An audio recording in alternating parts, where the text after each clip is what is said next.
Merci, Monsieur le Président. Monsieur le Premier ministre, je voudrais revenir moi aussi sur les récentes hausses d'énergie en vous donnant un exemple. Un ménage de 2 adultes et de 2 enfants qui se chauffe au gaz et qui a une voiture à essence va voir sa facture augmenter de 806 € sur l'équivalent d'une année pleine, avec les récentes hausses, notamment celle du 1er octobre. Pour compenser cela, vous proposez un chèque énergie de 100 € de plus à ceux des ménages qui, pour 2 adultes et 2 enfants, ont moins de 1 700 € par mois. Alors, Monsieur le Premier ministre, j'ai une question très simple. Comment, avec 100 €, vous compensez 806 € de hausse de taxes, de hausse de prix de l'énergie? La parole est à Monsieur le Premier ministre. Monsieur le Président, Mesdames et Messieurs les députés, Madame la Présidente Valérie Rabault, vous avez involontairement sans doute omis de présenter l'ensemble des dispositions que j'ai annoncées pour faire face au prix de l'énergie. Je voudrais d'abord rappeler par rapport à ce que j'entends que je sais bien que le gouvernement français est responsable de tout, mais si les prix de l'énergie et du gaz augmentent, c'est à cause de la situation dans un certain nombre de pays, et vous le savez toutes et tous, pour des considérations internationales, et que l'évolution de ce prix auquel nous devons faire face sont totalement insensibles à l'élection présidentielle en France. Les prix augmentent maintenant pour le gaz, Madame la Présidente. Les mêmes experts prévoient qu'ils devraient rebaisser à partir du printemps. Oui, ça tombe à des moments particuliers pour nous, mais ça n'est pas calculé comme ça. Nous avons donc décidé, au-delà de la revalorisation du chèque énergie, permettez-moi de vous rappeler à ceci que c'est un chèque énergie supplémentaire de 100 € qui va concerner de l'ordre de 6 millions de ménages qui s'ajoute au chèque énergie. Vous vous souvenez des questions de la semaine dernière que nous avions généralisées et dont le versement suivant interviendra pour les mêmes personnes éligibles au début de 2022. Nous avons surtout décidé de bloquer les prix du gaz. Ce qui importe, Mesdames et Messieurs les députés, pour les usagers auxquels, Madame la Présidente, vous avez fait allusion, c'est que leurs factures n'augmentent plus. Ils n'augmenteront plus grâce à cette décision sur les prix réglementés. Et je le dis, Mesdames et Messieurs les députés, parce que je vous entends. Ils disent « Ah oui, qu'est-ce qui va se passer si les prix internationaux, sur les cours internationaux du gaz, ne rebaissent pas au printemps ou ne baissent pas à due proportion de ce qu'ils continuent, hélas, à augmenter très fortement. » Eh bien, je vous annonce que, comme nous l'avons fait pour le prix de l'électricité, nous allons déposer un amendement dans le cadre de la loi de finances pour 2022, dont vous allez débattre, qui va nous permettre d'agir sur le levier fiscal en cas de nécessité, c'est-à-dire d'abaisser les taxes spécifiques qui pèsent sur le prix du gaz, dans l'hypothèse, je le répète, pour nous et pour toute l'année 2022, où les prix du gaz ne baisseraient pas à la hauteur de ce qu'ils augmentent aujourd'hui, de façon à protéger non seulement le pouvoir d'achat des plus modestes, mais de l'ensemble des consommateurs de ces énergies. Merci, Monsieur le Premier ministre. Madame la Présidente. Oui, merci, Monsieur le Premier ministre. En fait, vous me parlez des hausses futures et moi, je vous parle des hausses qui sont déjà intervenues au 1er octobre. Vous mettez 100 € de plus sur le chèque énergie pour couvrir des hausses qui vont représenter 806 € en année pleine. C'est ça, cette baisse du pouvoir d'achat. Alors nous vous proposons 5 solutions, Monsieur le Premier ministre. La première, c'est de créer un bouclier tarifaire énergétique avec l'accès à un volume minimal de gaz, comme ce que certaines collectivités locales testent aujourd'hui sur l'eau, avec des premiers mètres cubes qui ont des prix préférentiels. Nous vous avons proposé de doubler le chèque énergie et surtout de le verser automatiquement avec un virement, puisqu'aujourd'hui, il y a 20% de non-recours au chèque énergie. Nous vous proposons d'augmenter le nombre de bénéficiaires en doublant le seuil actuel, ce qui permettrait à un ménage de 2 adultes et 2 enfants de pouvoir en bénéficier en dessous de 3 500 € par mois. Enfin, nous vous proposons d'accorder le chèque énergie à celles et ceux qui n'ont pas d'autre choix que prendre leur voiture pour aller travailler. Ils sont 14 millions dans notre pays, Monsieur le Premier ministre, et 8,5 millions ont moins de 1 700 € par mois. Enfin, comme la France va présider l'Union européenne au 1er janvier, nous vous proposons de nous accorder avec nos partenaires pour avoir une baisse de la TVA sur les produits énergétiques de manière temporaire. Merci, Madame la Présidente. Monsieur le Premier ministre. Précision complémentaire, chère Madame la Présidente. Je vous ai effectivement essentiellement répondu s'agissant des hausses à venir pour le passé entre mars 2021 et mars 2022. Je le compte puisqu'il n'y aura plus de hausse d'ici là. Les Français éligibles au chèque énergie auront reçu 150, plus 150, plus 100 de mesures exceptionnelles, c'est-à-dire 400 €. Monsieur le Président, mes chers collègues, Monsieur le Premier ministre, Pandora Papers, voilà une affaire qui porte bien son nom. Mais la boîte de Pandore est en réalité ouverte depuis 2013. Les révélations se sont succédées. Offshore Leaks, LuxLeaks, Panama Papers, Paradise Papers, c'est la nausée. Et qu'apprend-on ce matin? Bruno Le Maire et les ministres des Finances de l'Union européenne trouvent le moyen de réduire la liste noire des paradis fiscaux. Franchement, on se pince. Chaque année, la France et l'Union européenne voient ainsi s'évader 20% de leurs recettes au titre de l'impôt sur les sociétés. Et ce que ne payent pas ces individus, ces entreprises, ce sont tous les autres qui le payent. Il est là le vrai ras-le-bol fiscal des Français. La frontière entre fraude et optimisation fiscale agressive est bien mince. Toutes ces opérations ne sont certes pas illégales, mais je le dis avec force, elles sont immorales parce qu'elles laissent à tous les autres le soin de payer la contribution au bien commun.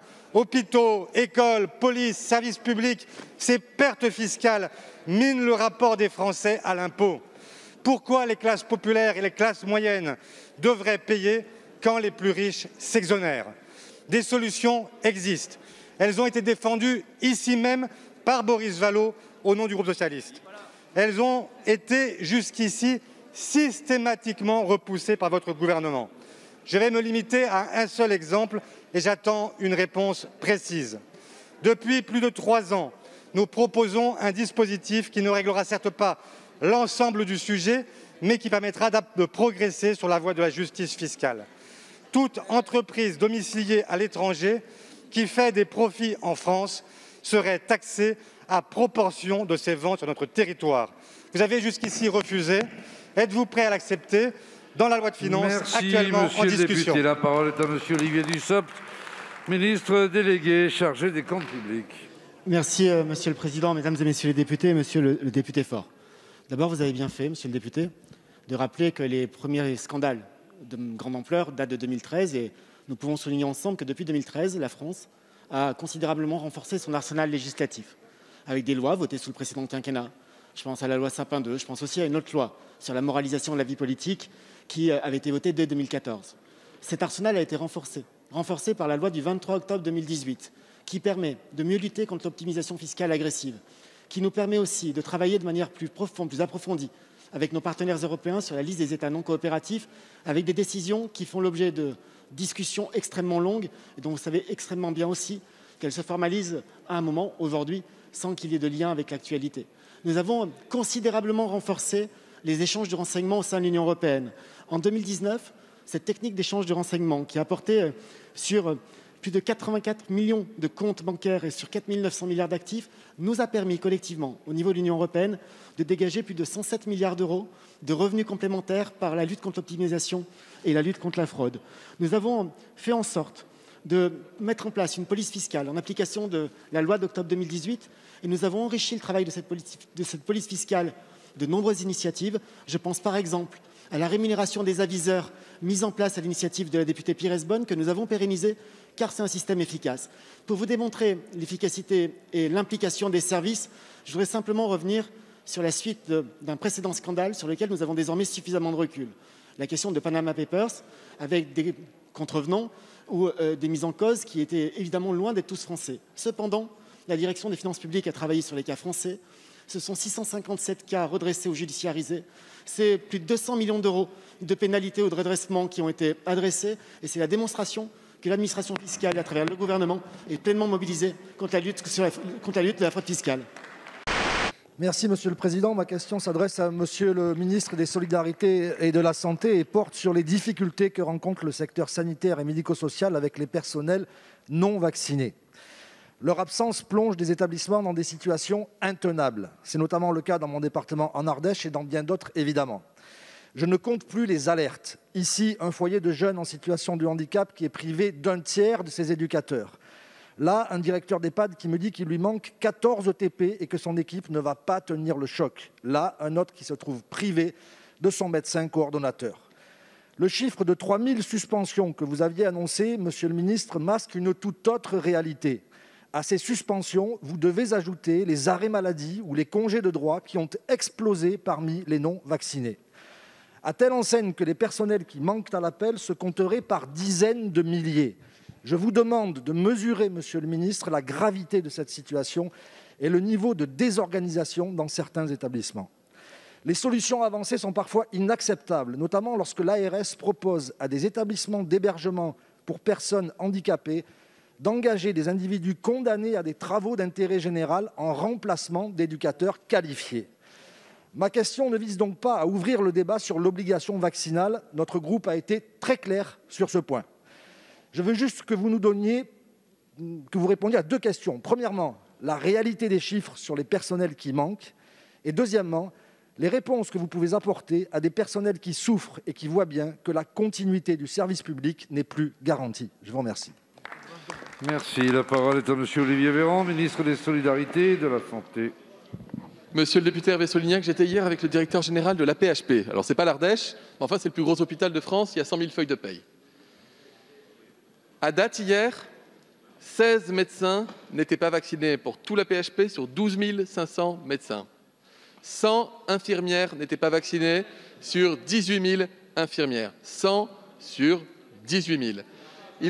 Il objective une augmentation du taux d'absentéisme de l'ordre de 0,5 à 0,8 points. Des contrôles, je l'avais dit, avec la plus grande fermeté, et je l'assume. Systématiquement, des contrôles seront diligentés lorsqu'il y a une suspicion de contournement de l'arrêt maladie.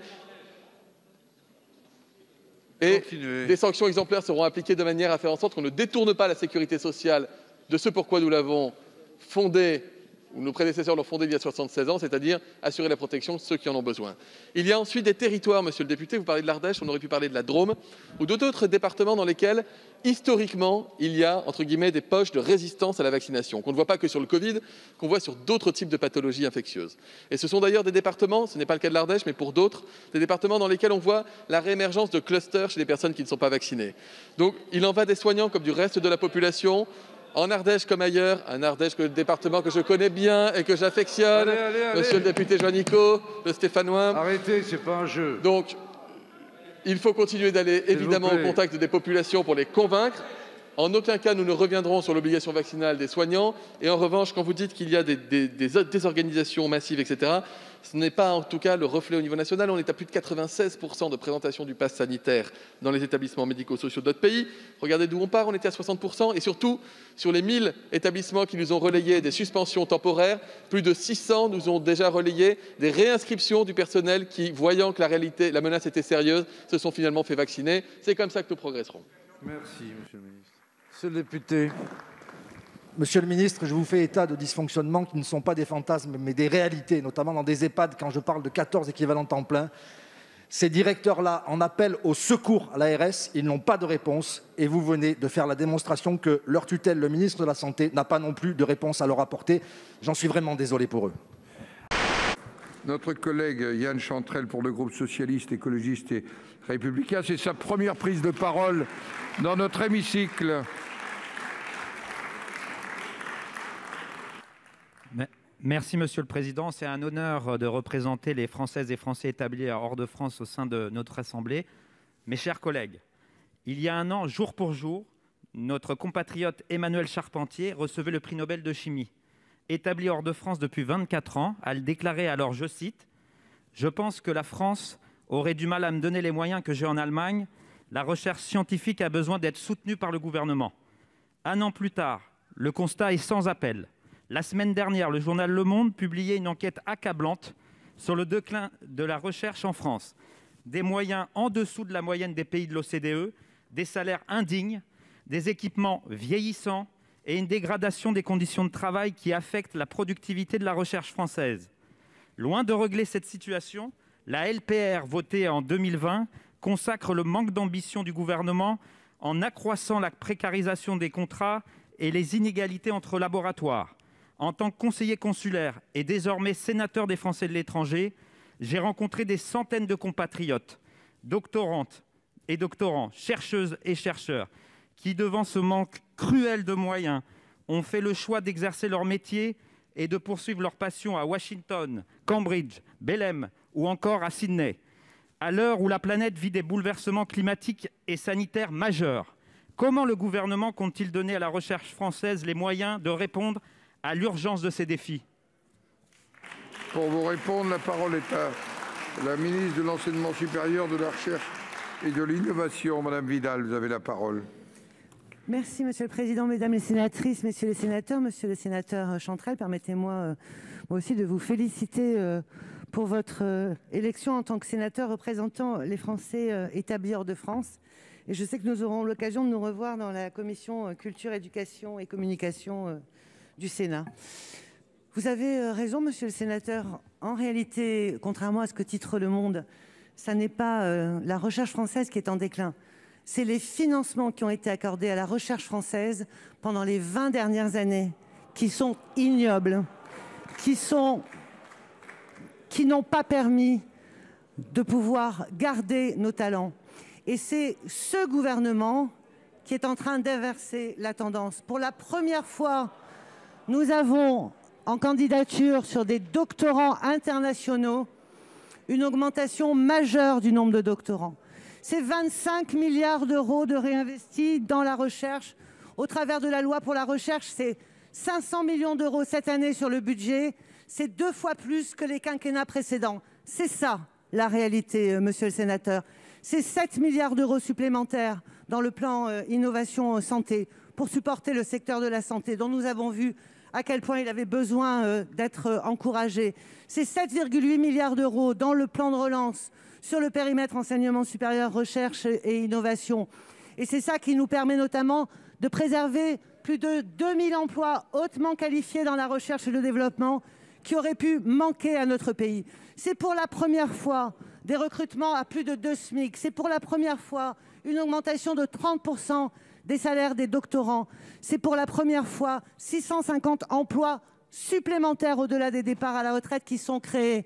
Et c'est pour la première fois des internationaux qui demandent à revenir en France, qu'ils aient été formés en France ou ailleurs. C'est 180 demandes qui sont arrivées dès cette année au ministère. C'est ça, monsieur le sénateur, croire en la recherche française. Monsieur Chantrel. Madame la ministre, je constate juste que votre réponse n'est vraiment pas à la hauteur de l'urgence et des défis climatiques et sanitaires auxquels nous devons faire face. Concernant le budget 2022, les augmentations annoncées sont vraiment très en deçà de ce qui a été prévu dans la loi de programmation.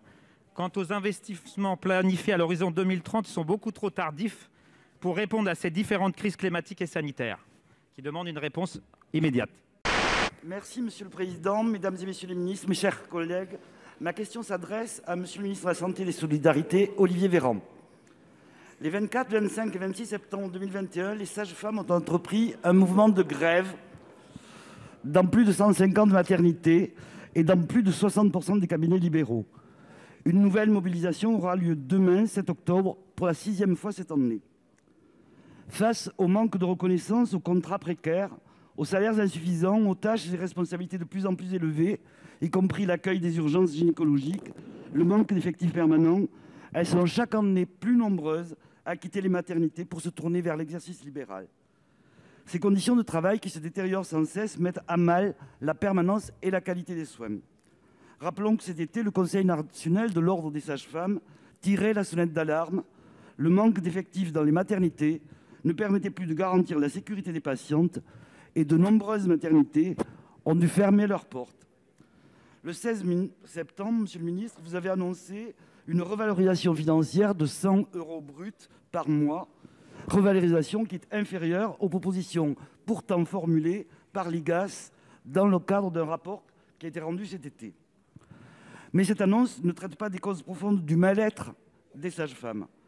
Comment améliorer sans moyens, des moyens importants, la prise en charge des femmes? Comment rendre cette profession attractive? Ce déficit d'attractivité sans précédent des maternités est dès lors un enjeu de santé publique majeur. Monsieur le ministre, il est urgent d'entendre l'inquiétude et la colère des sages-femmes. Leurs revendications dépassent la seule défense de leur profession. C'est avant tout les femmes, leur santé physique et mentale et celle des nouveau-nés que les sages-femmes défendent. Pour vous répondre, la parole est au ministre des Solidarités et de la Santé, monsieur Olivier Véran. Vous avez la parole. Mesdames et messieurs les sénateurs, madame la sénatrice Poumirol, merci pour votre question. Je pense qu'ici, tout le monde sur tous les bancs est d'accord pour dire que les sages-femmes font un travail formidable, précieux, et qu'elles méritent la reconnaissance de la représentation nationale. Madame la sénatrice, pardonnez-moi. À la mi-septembre, suite à des travaux d'un rapport de l'inspection générale, je n'ai pas annoncé une revalorisation de 100 € pour les sages-femmes hospitalières. Madame la sénatrice, c'est une revalorisation moyenne de 365 € par mois pour les sages-femmes hospitalières. Ce n'est pas complètement la même chose. Les sages-femmes hospitalières, grâce au Ségur et aux annonces complémentaires, percevront 4 500 € net de plus par an. Personne ne dit que c'est trop, mais je vous invite à chercher dans les archives de la République à quand remonte la dernière revalorisation équivalente à plus de 4 000 € net par an pour des salariés du public. Vous ne la trouverez pas. Vous ne la trouverez pas. Une sage-femme en fin de carrière, grâce aux annonces, terminera désormais pas loin des 4 000 € net par mois. Encore une fois, personne ne dit que c'est trop, mais enfin, ne limitez pas les revalorisations à ce qu'elles ne sont pas. Ce n'est pas 100 €, c'est 360 en moyenne. 180 grâce au Ségur, 100 € de prime, et encore l'équivalent de 60-70 € grâce au travail sur les grilles indiciaires. Ça représente 80 millions d'euros d'efforts de la nation par an. C'est un effort qui est justifié, qui est tout à fait normal, et auquel il faut aussi rajouter 20 millions d'euros supplémentaires dans le cadre de la convention médicale, ou quasiment 18 millions d'euros, dans le cadre de la convention actuellement à signature entre les syndicats libéraux et l'assurance maladie.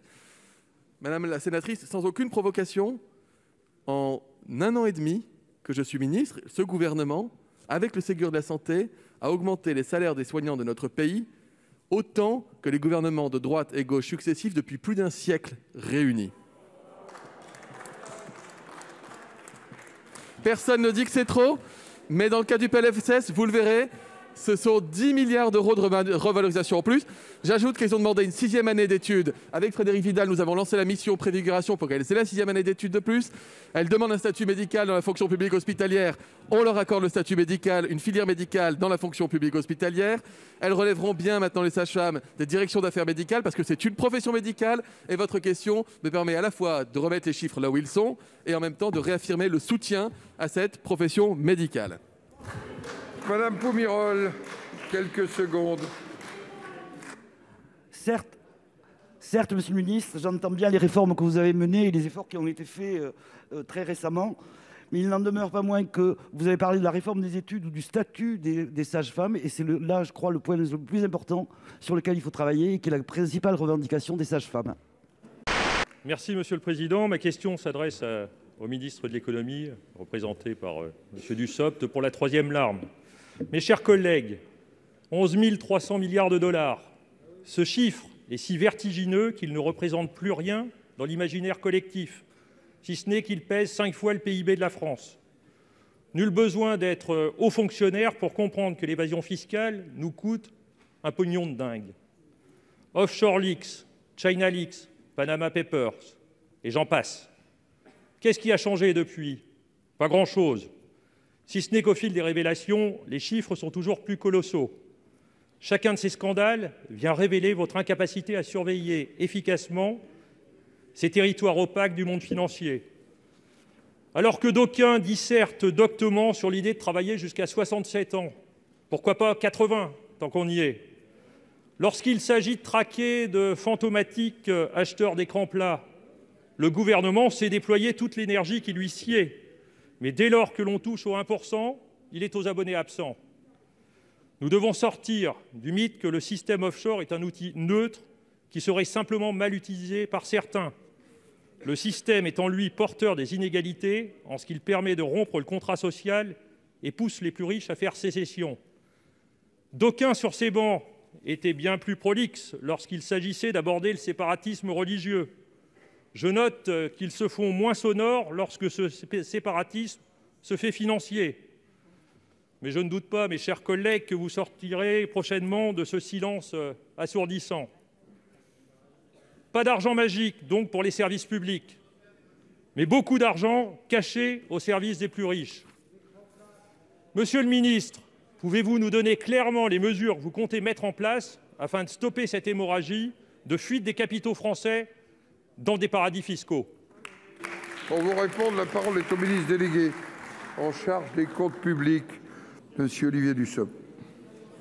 Merci, monsieur le président. Monsieur le sénateur Cozic, je l'ai indiqué tout à l'heure en réponse aux questions précédentes, la Direction générale des finances publiques, à ma demande et celle de Bruno Le Maire, est pleinement mobilisée pour exploiter, analyser l'intégralité des données révélées par la presse correspondant à ce qui est désormais appelé l'affaire Pandora Leaks, Pandora Papers. Je tiens à préciser que cette affaire est une affaire internationale qui concerne 117 pays dans lesquels 600 journalistes ont mené des investigations. Et les chiffres énormissimes que vous avez rappelés ne concernent évidemment pas la France.